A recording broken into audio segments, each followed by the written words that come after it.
अस्सलाम वालेकुम dear students, welcome to the third lecture of organic chemistry. और इसमें आज हम पढ़ेंगे what is polymerization. What is polymerization. तो बेसिक्स में हमने पढ़े हैं पॉलीमर्स के बारे में, ठीक है। तो पॉलीमराइजेशन क्या है बच्चे? सबसे पहले आसान बात यह कि formation of polymers, formation of polymers is called polymerization, is called polymerization। Polymer बनने के प्रोसेस को हम कहते हैं पॉलीमराइजेशन। तो पॉलीमर है क्या? और एक दूसरा टर्म होता है जिससे हम कहते हैं मोनोमर्स। तो डेफिनेशन ये है कि when two or more than two, when two or more than two up to thousands and millions, ठीक है। तो when two or more than two monomers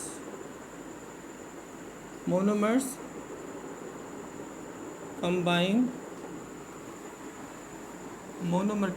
then formation of polymer takes place, formation of a polymer, a single polymer। Polymer क्या होता है बच्चे? Giant molecule, बहुत बड़े molecules होते हैं। Of a polymer takes place. तो याद करो, जब मोनोमर्स मिलते हैं तो पॉलीमर बन जाता है। जैसे नेकलेस में होता है एक छोटा सा दाना, वो मोनोमर आपस में मिलके एक पूरा मुकम्मल नेकलेस बना दे, तो उस नेकलेस को हम क्या कहेंगे? पॉलीमर। और उस दाने को हम क्या कहेंगे? जो पर्ल का होता है उसे हम कहेंगे मोनोमर। फॉर एग्ज़ाम्पल अगर मैं इसका डायग्रामेटिकली कोई आपको कॉन्सेप्ट दूं, सपोज़ एक ये, दूसरा, तीसरा, चौथा, पाँचवा, ये स्मॉल जो है ना वो मॉलिक्यूल्स हैं, these are called monomers, monomer. और सारे मोनोमर एक जैसे हैं, एक बात को समझे, ऑल मोनोमर्स आर अलाइक, एक जैसे हैं बिल्कुल। तो स्मॉल मोनो मीन्स सिंगल, मर मीन्स पार्ट, तो एक एक पार्ट है इसका। 1 2 3 4 5 6 मोनोमर्स मिल रहे हैं, तो हमें क्या मिल रहा है? एक 3 and 3, तो this is a single substance, इसे हम कहते हैं पॉलीमर। तो polymer is a combination of monomers. जब मोनोमर्स आपस में मिलते हैं तो एक पूरी लाइन हमें यहाँ पे मिल जाएगी, लॉन्ग चेन कंपाउंड की मिल जाएगी, जिसका मॉलिक्यूलर मास मिलियन बिलियंस तक भी हो सकता है, ठीक है बच्चे। तो पॉलीमर इज़ व्हाट? जब मोनोमर्स आपस में मिले तो पॉलीमर बन जाता है। इस प्रोसेस को हम कहते हैं पॉलीमराइजेशन। तो formation of polymer from its component parts monomers is called polymerization. इस पॉलीमराइजेशन के दो टाइप्स होते हैं, addition polymerization and condensation polymerization. सबसे पहले हम पढ़ते हैं addition polymerization. Addition polymerization, addition polymerization में याद करें मोनोमर्स एक जैसे होते हैं, ऑल मोनोमर्स आर अलाइक, एक जैसे बिल्कुल सेम मोनोमर इज यूज्ड। जैसे इथीन, इथीन का मॉलिक्यूलर फार्मूला होता है CH2 double bond with CH2। अब इथीन के हम इन्फिनाइट मॉलिक्यूल्स ले रहे हैं। एन का मकसद क्या होता है? 10,000, हंड्रेड्स में, थाउजेंड्स या मिलियंस में आपस में कंबाइन होंगे बच्चे। जो सिलेबस में हमें बता रहे हैं कि 100 एटमॉस्फेयर प्रेशर बहुत ज़्यादा हाई है, टेम्परेचर आप कितना रखें? अंदाज़न 200 तक रखें। तो ethene, this is called ethene, इसे हम कहते हैं ethene. This is example number 1 of addition polymerization. जैसे मैंने आपको कहा कि एडिशन पॉलीमराइजेशन में जो मोनोमर एक जैसे होंगे, सिर्फ एक मना, ऐसे समझो कि इथीन मॉलिक्यूल के आप 100 मॉलिक्यूल उठा लो, 100 molecules of ethene, mean all monomers only are of ethene. तो हमें यहाँ पे एक लॉन्ग चेन कंपाउंड मिल जाएगा, एक लॉन्ग चेन कंपाउंड मिल जाएगा। सपोज जैसे ये है CH2 CH2 CH2 CH2, और एक समझो एक ऐसा बड़ा सा अप टू N। N का मकसद क्या हुआ? जितने कार्बन नंबर्स यहाँ पे, वो बड़ी सी चेन यहाँ पे बन जाएगी। This is called polymer. इस पॉलीमर का नाम क्या है? Poly ethene. Poly means many, ethene means ethene. So this is a polymer this is monomer. Ethene को हम क्या कहेंगे? Monomer.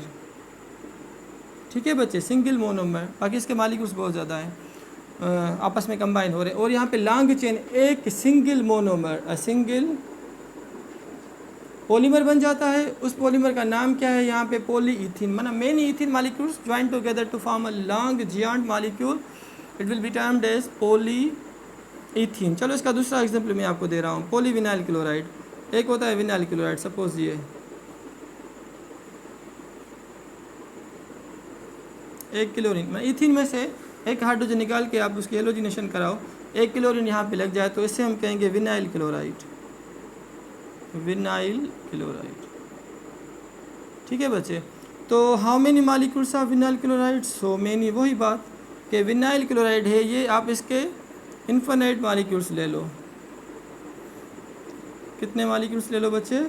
Infinite, n number of vinyl chloride molecule जब आपस में यूनाइट होंगे, मिलेंगे, तो हमें एक लॉन्ग चेन कंपाउंड मिल जाएगा। सपोज ये सेम स्ट्रक्चर आप यहाँ पे राइट करो,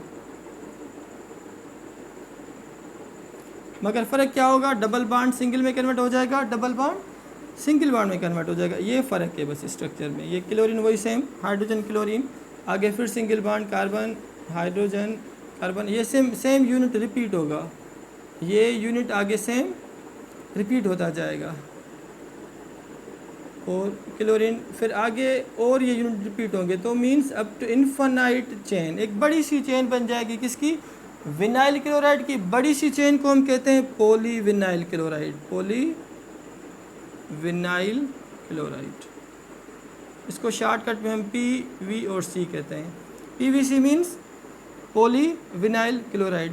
याद कर एक बात बहुत इंपॉर्टेंट, एडिशन पॉलीमराइजेशन में क्या होता है कि सारे मोनोमर एक जैसे होते हैं, कोई चेंज नहीं होगा, डिफरेंट टाइप ऑफ मोनोमर्स नहीं होंगे, सारे एक जैसे। दूसरी बात ये, इसमें कोई बाय प्रोडक्ट नहीं बनती कि पानी या कोई और बाय प्रोडक्ट बन जाए विद द पॉलीमर, सिर्फ अकेला हमें मिलता है पॉलीमर, सारे मोनोमर एक जैसे, कोई बाय प्रोडक्ट नहीं बन रही। अच्छा, और जो प्रोडक्ट या जो एग्जाम्पल्स होते हैं ना, उनके नेम के आगे हम प्रीफिक्स क्या लगाते हैं? पॉली। जैसे पॉलीविनाइल क्लोराइड, पॉलीइथीन, पॉलीस्टायरीन, तो स्टायरीन में से पॉलीस्टायरीन, विनाइल क्लोराइड में से पॉलीविनाइल क्लोराइड, इथीन में से पॉलीइथीन, इस तरीके से। The second one type of polymerization is condensation polymerization, condensation polymerization. इसको भी पढ़ लेते हैं, एंट्री टेस्ट में MCQ आ जाए कि इन कंडेंसेशन पॉलीमराइजेशन क्या सारे मोनोमर एक जैसे होते हैं? आप कहेंगे नहीं, मोनोमर्स डिफरेंट होंगे। मोनोमर्स क्या होंगे? डिफरेंट। और क्या हमें सिर्फ एक पॉलीमर मिलेगा? नहीं, हमें बाय प्रोडक्ट भी मिलेगी। तो ये बात बहुत इंपॉर्टेंट है। नंबर 1, डिफरेंट मोनोमर्स भी हो सकते हैं। Different monomers can be used here. और बाय प्रोडक्ट बनती है यहाँ पे, जो हमारे सिलेबस में है वो क्या है? वाटर। तो बाय प्रोडक्ट भी बन सकती है विद द कोपॉलीमर। जो बनेगा पॉलीमर उसका ख़ास नाम होता है। तो यहाँ पे जो प्रोडक्ट होता है, जो पॉलीमर होता है, उसे हम कहते हैं कोपॉलीमर। क्योंकि कंडेंसेशन से जो पॉलीमर बने, उस पॉलीमर को हम क्या कहते हैं? कोपॉलीमर। यहाँ पे same monomers, different monomers, no by product, yes by product, just simple polymer होता है, यहाँ पे कोपॉलीमर होता है। ठीक है बच्चे, अब इसका एग्जाम्पल मैं आपको दे रहा हूँ जो हमारे सिलेबस का हिस्सा है, दैट इज़ बेकिलाइट। दो मोनोमर कौन से होंगे? यहाँ पे डिफरेंट दो मोनोमर्स होंगे। एक होगा फिनोल। आगे हम पढ़ेंगे चैप्टर नंबर 9 का सेकंड टॉपिक है हमारा फिनोल। अल्कोहल के बाद फिनोल। जब बेंजीन रिंग के ऊपर OH लगा दो तो इसे हम कहते हैं फिनोल। तो फिनोल के साथ जब HCHO, याद करो CHO is a functional group, ये फिनोल फंक्शनल ग्रुप है।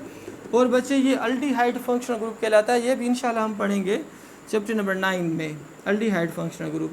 तो फिर इसके साथ एक और दूसरा फिनोल का मॉलिक्यूल। तो यहाँ पे 2 monomers of phenol react combine with the same 1 molecule of aldehyde. तो यहाँ पे जो मोनोमर्स है ना बच्चे, देखो एक मोनोमर क्या है? फिनोल। दूसरा मोनोमर यहाँ पे क्या है? मोनोमर, दैट इज़ अल्डिहाइड, जिसका नाम है फॉर्मल्डिहाइड। चलो पूरा लिख रहा हूँ, फॉर्मल्डिहाइड। फॉर्मल्डिहाइड भी इसे कहते हैं। इसे जो है वो मीथेनल भी कहते हैं, इसे मीथाइल एल्डिहाइड भी कहते हैं। और मेथनल हाइपिक नाम है इसका। या और क्या हुआ बच्चे, एक कार्बन है तो methyl aldehyde, methyl aldehyde. Okay, तो two monomers are here, one is a phenol, other is a formaldehyde.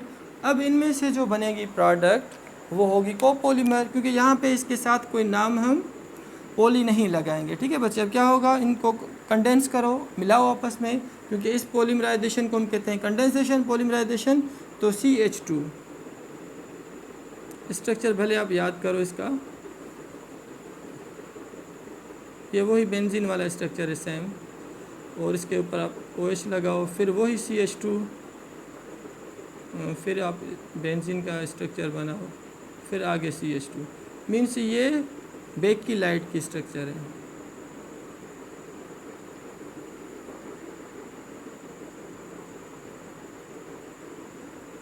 ये बेकिलाइट है क्या बच्चे, दिस इज कोपोलीमर, क्योंकि वो पॉलीमर जो हमें कंडेंसेशन पॉलीमराइजेशन से मिले उस पॉलीमर को हम क्या कहते हैं बच्चे, कोपोलीमर कहते हैं। बात बहुत इंपॉर्टेंट, व्हाट इज पॉलीमराइजेशन, जब मोनोमर्स आपस में मिले तो पॉलीमर बन जाता है, उस प्रोसेस को हम कहते हैं पॉलीमराइजेशन। इसके दो टाइप्स थे, एडिशन और कंडेंसेशन। एडिशन में सारे मोनोमर एक जैसे होते हैं, इनमें कोई साइड बाय प्रोडक्ट नहीं बनती, और इनमें जो प्रोडक्ट होता है उसके साथ हम वर्ड पॉली यूज़ करते हैं। अच्छा, एम्पेरिकल फार्मूला इसका सेम ही रहता है, ये वाला सेम सेम सेम इस तरीके से आगे भी। अच्छा, आते हैं कंडेंसेशन पॉलीमराइजेशन की तरफ। तो डिफरेंट मोनोमर्स होते हैं, बाय प्रोडक्ट पानी बन जाता है यहाँ पे, चलो इसके साथ वाटर भी आप बना दो, प्लस H2O कर दो, मीन्स इसके ऊपर आप -2 means dehydration, means removal of water भी होता है विद द बेकिलाइट। ठीक है, तो फिनोल एक पॉलीमर है, मोनोमर है यहाँ पे, दूसरा फॉर्मल्डिहाइड मोनोमर है, दोनों आपस में मिल रहे हैं तो हमें मिल रहा है बेकिलाइट। बेकिलाइट ये क्या है, कंडेंसेशन पॉलीमराइजेशन से पॉलीमर बन जाता है, तो इसका नाम हमने यहाँ पे क्या रखा, कोपोलीमर या बेकिलाइट। तो ये था आज का टॉपिक हमारा, पॉलीमर है क्या, पॉलीमराइजेशन है क्या, उनके दो टाइप्स क्या होते हैं, और लास्ट लेक्चर में मैंने आपको पढ़ाया था पेट्रोलियम के बारे में। अब वहाँ से 2-3 चीज़ें और मैं आप बच्चों के साथ शेयर करूं कि एक प्रोसेस होता है जिसे हम कहते हैं क्रैकिंग। देखो, अगर हम डेली लाइफ में पेट्रोल यूज़ करते हैं 100%, ठीक है बच्चे, तो 100% जो पेट्रोल हम यूज़ करते हैं डेली लाइफ में, वहाँ से सिर्फ पेट्रोलियम में से जो हमें मिलता है पेट्रोल, तो 20% कंजप्शन होती है पेट्रोल की जो हम हासिल करते हैं from the petroleum. Means petroleum में से हम सिर्फ 20% पेट्रोल यूज़ करते हैं इन अवर डेली लाइफ। बकाया जो हमारे डेली लाइफ में पेट्रोल इस्तेमाल होता है 80%, वो हम कहाँ से बनाते हैं, from a process of cracking. याद करें, यह है एंटी टेस्ट का MCQ, बहुत इंपॉर्टेंट MCQ बच्चे, कि -% petrol is used in our daily life by the dash process from petroleum. Number 2 by the process of cracking या by the process of reforming. Option number D, all of this. तो आप क्या कहोगे बच्चे, by the process of cracking. Cracking क्या होता है, polymerisation का अपोजिट होता है, इट्स अपोजिट इज क्रैकिंग। याद करो बच्चे, ये भी MCQ, it's opposite is cracking. Crack करना, तोड़ना। क्रैकिंग का मकसद क्या होता है कि बड़े से मॉलिक्यूल्स को तोड़ो छोटों के अंदर, मींस पॉलीमर टूटता है मोनोमर्स में, दिस इज कॉल्ड क्रैकिंग। जबकि पॉलीमराइजेशन में हम क्या करते हैं, मोनोमर्स को मिला के एक बड़ा सा मॉलिक्यूल बनाते हैं। तो पॉलीमराइजेशन का अपोजिट क्या हुआ, क्रैकिंग, और क्रैकिंग का अपोजिट क्या हुआ, पॉलीमराइजेशन। ये वही क्रैकिंग है प्रोसेस जिसके ज़रिए हम 80% पेट्रोल हासिल करते हैं और जो यूज़ करते हैं हम डेली लाइफ में। बकाया जो 20% पेट्रोल हम डेली लाइफ में यूज़ करते हैं वो हम कहाँ से हासिल करते हैं, from the refining of petroleum. तो सिर्फ पेट्रोलियम में से 20% हम यूज़ करते हैं petrol in our daily life. बकाया जो 80% है वो किस प्रोसेस के ज़रिए हम बनाते हैं, हासिल करते हैं, वो होता है बच्चे ये cracking process, bye the process of cracking. Okay, ये इसी है क्रैकिंग प्रोसेस। अच्छा, एक बात बहुत इंपॉर्टेंट, अगर कोई आपसे पूछे कि dash is the composition of petroleum या dash is the mixture of petroleum, petroleum किन चीज़ों का बना होता है, जैसे मैंने आपको 10 मेंबर्स इसलिए याद कराए थे, फ्रॉम मीथेन टू डीकेन, कि petrol is the mixture of hexane and heptane. ये भी एक लाइन बहुत इंपॉर्टेंट है, इसको आप नोट डाउन कर लो कि petrol is the mixture of वाट बच्चे, हेक्सेन एंड हेप्टेन। जब हेक्सेन हेप्टेन को आप मिला दो तो जो मिक्सचर बनेगी उसे हम क्या कहेंगे, पेट्रोल। ये भी एंटी टेस्ट का MCQ आ सकता है। तीसरा जो MCQ मैं बच्चों के साथ शेयर कर रहा हूँ कि पेट्रोल की क्वालिटी हम किस नंबर से कैलकुलेट करते हैं। Suppose the quality of petrol can be measured 5-6 minute में, और ज़्यादा बोल रहा हूँ बच्चों के साथ ताकि मैं आपको इस टॉपिक में से जो पहले मैंने आपको पढ़ाया था वहाँ से भी कुछ एंटीटेस्ट के MCQs और बच्चों के साथ शेयर करूँ। तो सुने कि जो बात है बहुत इम्पोर्टेंट कि पेट्रोल की क्वालिटी हम किस नंबर से शो करते हैं, hexane number, heptane number, octane number या नोनेन नंबर। तो याद करो, octane number is used to check the purity of a petrol या quality of a petrol. The quality of petrol can be judged from its octane number. याद कर लो, octane number ये MCQ है। चलो, अगर लो क्वालिटी का petrol आ जाए गाड़ी के अंदर तो उसकी इंजन के अंदर नॉकिंग का आवाज़ आ जाता है, मेटालिक साउंड आ जाता है इंजन का। वो क्यों होता है? क्योंकि पेट्रोल जो हमने उस गाड़ी के अंदर ऐड किया है उसका ऑक्टेन नंबर लो क्वालिटी का होगा। Means petrol of a low quality produce a sound inside the combustion engine of the vehicle, automobile या कार। तो वो साउंड क्यों आता है? क्योंकि पेट्रोल जो हमने यूज़ किया है वो लो क्वालिटी का पेट्रोल है। चलो, लो क्वालिटी का कैसे है? कि उसका ऑक्टेन नंबर लो है। क्या हम उसका ऑक्टेन नंबर इम्प्रूव कर सकते हैं? यस, दो तरीके होते हैं। एक प्रोसेस होता है जिसके ज़रिए हम पेट्रोल का ऑक्टेन नंबर इम्प्रूव कर सकते हैं। उस प्रोसेस का नाम होता है रिफॉर्मिंग। याद करो, ये भी एंटीटेस्ट का MCQ है कि reforming is a process through which we can improve the octane number, we can increase the octane number of a low quality petrol. अच्छा, रिफॉर्मिंग है क्या? रिफॉर्मिंग ऐसा प्रोसेस होता है जिसमें हम स्ट्रेट चेन ऑर्गेनिक कंपाउंड्स को ब्रांच चेन में कन्वर्ट करते हैं। जब ब्रांच चेन में हमें प्रोडक्ट मिलेगा तो उसका ऑक्टेन नंबर इंक्रीज हो जाता है। याद करो, डैश स्ट्रक्चर या dash chain compound has a high octane number, straight chain compounds number 2, branch chain number C, both number D none of this. तो you will take branched chain जो hydrocarbons होते हैं जो उनका ऑक्टेन नंबर इम्प्रूव्ड होता है। तो reform में क्या होता है? स्ट्रेट चेन कंपाउंड्स को कन्वर्ट करते हैं ब्रांच चेन में। क्यों करते हैं? Because we want to improve the octane number of petrol या we want to improve the quality of petrol. दूसरा एक केमिकल भी हम यूज़ करते हैं। चलो, इंजन के अंदर आवाज़ आ रहा है, हम चाहते हैं कि वो इंजन के अंदर या पेट्रोल के अंदर हम ऐसा केमिकल ऐड करें जो उसकी नॉकिंग का जो साउंड जो आता है इंजन के अंदर वो कम हो जाए, डिक्रीज़ करें। तो हम एक कंपाउंड यूज़ करते हैं, उस कंपाउंड का नाम होता है बच्चा tetra ethyl lead. Tetra ethyl lead. चलो, ये लिख लो, इसका स्क्रीनशॉट ले लो। ये 3-4 पॉइंट है जो मैं समझ रहा हूँ इस चैप्टर नंबर 6 में से आ सकते हैं एंटीटेस्ट के अंदर, वो मैं यहाँ पे राइट करता हूँ। तो इस लेक्चर को थोड़ा और मैं आगे बढ़ाता हूँ 5 से 10 मिनट तक, ताकि कुछ भी ना छोड़ूँ इन चैप्टर्स के अंदर। जो जो काम की बातें हैं जो एंटीटेस्ट में आ सकती हैं वो सारी बातें मैं आप बच्चों के साथ शेयर करूँ, ताकि आप इन पॉइंट्स को सबसे पहले फोकस करें, इनको याद करें।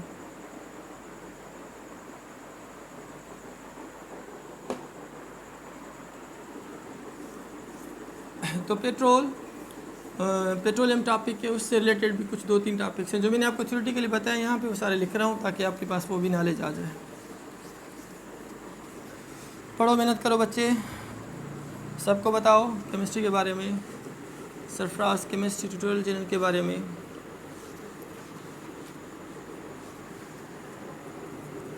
मेथड सिंपल रखा है ताकि आप सब बच्चों को समझ में आ जाए। तो पॉलीमराइजेशन में मिटा रहा हूँ most important points related to chapter number 6 of organic chemistry. इसमें से जो बच गए काम के पॉइंट्स वो मैं 1-1 करके यहाँ पे लिख रहा हूँ, 1 बाय 1। नंबर 1 यहाँ पे क्या कि बच्चे जो है वो quality of petrol is checked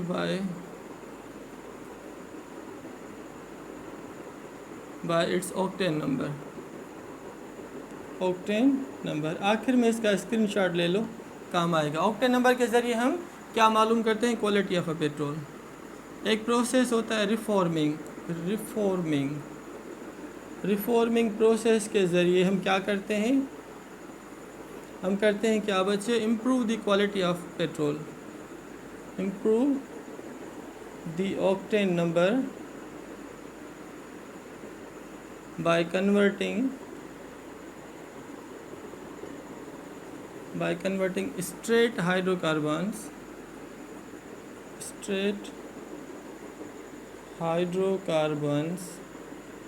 into branched one, जो ब्रांच में आ जाएगा ना हाइड्रोकार्बन्स, तो उनका ऑक्टेन नंबर इंक्रीज़ हो जाता है, क्वालिटी ऑफ पेट्रोल इंक्रीज़ हो जाती है। एक केमिकल हम यूज़ करते हैं tetra ethyl lead, tetra ethyl lead. इसका फार्मूला ये है बच्चे कि ये लेड लिखो Pb, टेट्रा इथाइल C2H5। और यहाँ पे 4 लगा दो। टेट्रा इथाइलेट ये इस केमिकल कंपाउंड है, इसे हम कहते हैं इनहिबिटर। इसे हम कहते हैं क्या बच्चे? इनहिबिटर। ओके, जो इनहिबिट करे, रोके साउंड को कम करे, इनहिबिटर। तो tetra ethylate is used as a inhibitor, means ये क्या करता है बच्चे? Decrease the sound, decrease the knocking. Knocking किसकी? नोकिंग जो मेटालिक साउंड होता है इनसाइड द इंजन। तो चलो उस आवाज़ नोकिंग को कम करने के लिए हम कौन सा कंपाउंड यूज़ करते हैं? Tetra ethylate. ये नाक इनहिबिटर भी कहलाता है, इनहिबिटर, या आप इसको नाक इनहिबिटर भी कहते हो, नाक इनहिबिटर, नाक इनहिबिटर मीन्स जो साउंड को कम करते। चलो इसका एक नुकसान ये होता है कि इसके अंदर हम लेड यूज़ करते हैं, लेड माहौल को कंटामिनेट कर सकता है, तो इसीलिए इसके ऊपर बैन भी आ सकता है कि मीन्स इसको कम यूज़ करो, ना यूज़ करो, ताकि इन्वायरमेंट पॉल्यूट ना हो। तो आप कौन सा प्रोसेस यूज़ करो? रिफॉर्मिंग वाला, जिसके ज़रिए ऑक्टेन नंबर इम्प्रूव होगा। जब ऑक्टेन नंबर इम्प्रूव होगा, पेट्रोल की क्वालिटी इम्प्रूव हो जाएगी, तो जब वही पेट्रोल यूज़ करेंगे इंजन के अंदर, तो वो नॉकिंग मेटालिक सारा आवाज़ ख़त्म हो जाएगी। क्योंकि पेट्रोल अगर लो क्वालिटी का होगा तो नॉकिंग होगी, अगर पेट्रोल हाई क्वालिटी का होगा, अच्छे ऑक्टेन नंबर का होगा, तो नॉकिंग नहीं होगी। ठीक है बच्चे, तो ये डिसएडवांटेज है इसका, क्योंकि इसके अंदर लेड जो मेटल हम यूज़ करते हैं, lead metal is a poisonous one. हाँ, ये भी एक MCQ है बहुत इंपॉर्टेंट, कि petrol is a mixture of what? Hexane and heptane. Petrol is mixture of hexane, hexane का तो आपको पता है molecular formula C6, hexa means 6, H 6 the 12 plus 2 14, तो hexane and heptane,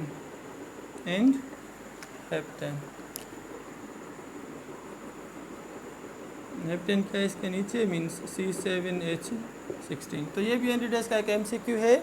the petrol is a mixture of dash and dash, तो आप क्या हो गए? Hexane and heptane. अच्छा, और जो है वो tetra valency of carbon, tetra valency of carbon किस साइंटिस्ट ने दी थी? Was given by Kekule, was given bye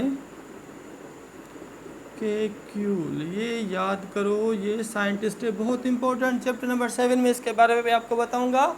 इस केक्यूल ने जो बेंजीन की स्ट्रक्चर बनाने में जो ख्वाब देखा था, ड्रीम देखा था, कि जो वो होता है वो सांप, स्नेक जो होता है अपने टेल को बाइट करता है, जर्मन लैंग्वेज में उसे ओरोबोरोस कहते हैं। ये मैं आपको बताऊंगा इंशाल्लाह चैप्टर नंबर 7 में, कि the dream of the Kekule for the structure of cyclic structure of benzene. तो टेट्रावेलेंसी ऑफ कार्बन, कार्बन के आखिरी शेल में 4 इलेक्ट्रॉन्स होते हैं, 4 बॉन्ड्स बनाता है, इसको हम कहते हैं tetravalency. This concept first was given by Kekule. ये भी याद करो, बहुत इंपॉर्टेंट पॉइंट है। अच्छा, कैटिनेशन एक प्रोसेस होता है, कैटिनेशन, ये छोटे टर्म्स होते हैं इसी चैप्टर के। मैं वाइंड अप कर रहा हूँ चैप्टर को, इसीलिए आपको पढ़ा रहा हूँ कि कोई चीज़ मिस ना हो जाए। अगर कोई भी एंटी टेस्ट में MCQ आएगा तो इंशाल्लाह इन्हीं में से आएगा। कैटिनेशन क्या होता है? कि एक एलिमेंट अपने दूसरे सेम एटम्स के साथ कंबाइन करके कोई लॉन्ग चेन कंपाउंड बनाए, तो उस प्रोसेस को हम क्या कहते हैं? कैटिनेशन। ठीक है बच्चे, जैसे कार्बन के साथ मिलके एक लॉन्ग चेन कंपाउंड्स बनाए, उस प्रोसेस को हम क्या कहते हैं? कैटिनेशन। इनऑर्गेनिक कंपाउंड्स में एक सिलिकॉन भी होता है, वो भी सिलिकॉन अपने सिलिकॉन मेंबर्स के साथ कंबाइन होकर कैटिनेट करता है, मगर कार्बन का रेशो नंबर कुछ ज़्यादा होता है as compare to the other all elements. तो combination of the element carbon with its own carbon atoms will be termed as catenation. ठीक है बच्चे, कैटिनेशन में क्या होता है कि लॉन्ग चेन बड़े से कंपाउंड्स बन जाते हैं लाइक पॉलीमर्स। तो catenation, tetravalency, petrol, tetraethylate, octane number, reforming, cracking, 80%. Cracking gives us 80% petrol, while the process of refining of petroleum will give us only 20% of the petrol which we use in our daily life. एक topic बस बचता है, isomerism, वो हम इंशाल्लाह किसी दूसरे lecture में, इसके बाद मैं लेक्चर नंबर 4 बनाता हूँ। उस लेक्चर नंबर 4 में हम पढ़ेंगे व्हाट इज़ आइसोमेरिज्म, इसके टाइप्स होते हैं 4, वो डिटेल में पढ़ेंगे। विद एग्जांपल, अगर बात समझ में आ रही तो kindly do like, subscribe and comment to the YouTube channel Sarfaraz chemistry tutorials. Thank you very much.